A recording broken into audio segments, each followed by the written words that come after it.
ஒரு 20 நாள் அமெரிக்க பயணத்தில் 50 மாகாணங்களில் நான் போகணும்னு நினச்சது ஒரே ஒரு இடம் தான்.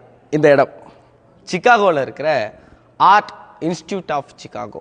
எங்கள் அம்மா கிட்ட அம்மா அமெரிக்கா போகிறேன்னு சொன்னோன்னே எங்கள் அம்மா முதல்ல கேட்ட கேள்வி சிக்காகோ போறியாப்பான்னு.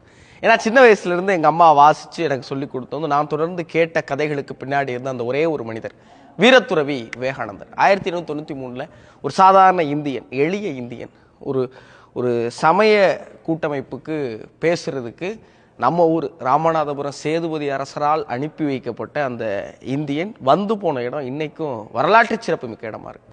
உலகம் முழுவதும் ஆட்சி செஞ்ச பிரிட்டிஷ்காரர்கள் ஒரு மனிதனை இன்னும் நினைவில் வச்சிருக்கிறாங்க. அந்த மனிதனுக்காக இங்கே சுவாமி விவேகானந்தா வே அப்படின்னு ஒரு பாதைக்கு பெயரிடப்பட்டிருக்கு. அவருடைய நினைவு இங்கே நிறைய பேர் பேசியிருப்பாங்க. அந்த மத கூட்டமைப்பில் பேசின யாருடைய பேரும் இங்கே நிற்கலை, ஒரே ஒருத்தருடைய பேர் நினைச்சு. இங்கே இருக்கிற படிகளில் அவர் பேசின வார்த்தைகள் பொறிக்கப்பட்டிருக்கு. அது எல்லாத்துக்கும் காரணம் அவர் சொன்ன வார்த்தைக்கு பின்னாடி இருக்கிற அர்த்தம். டியர் பிரதர்ஸ் அண்ட் சிஸ்டர்ஸ் அப்படின்னு சொன்னதுனால மட்டுமானா இல்லை. இந்தியான்னு ஒரு நாடு இருக்குது, அங்கே இந்துன்னு ஒரு மதத்தை நாங்கள் பின்பற்றுறோம். அந்த மதம் சொல்லிக் கொடுக்குறது எல்லாமே ஒன்று தான், அது அனைவரும் சமம் அப்படிங்கிற அவருடைய வார்த்தை.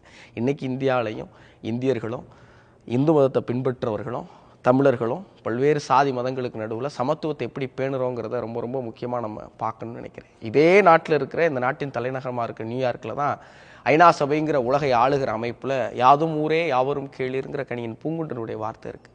அந்த வார்த்தையும் சமத்துவத்தை தான் சொல்லுது, இந்த வார்த்தையும் சமத்துவத்தை தான் சொல்லுது.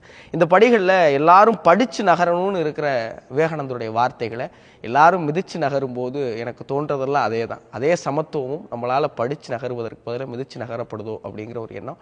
இதை இங்கே வந்து உங்கள்கிட்டலாம் பகிர்ந்துக்கணும்னு விரும்பினேன்.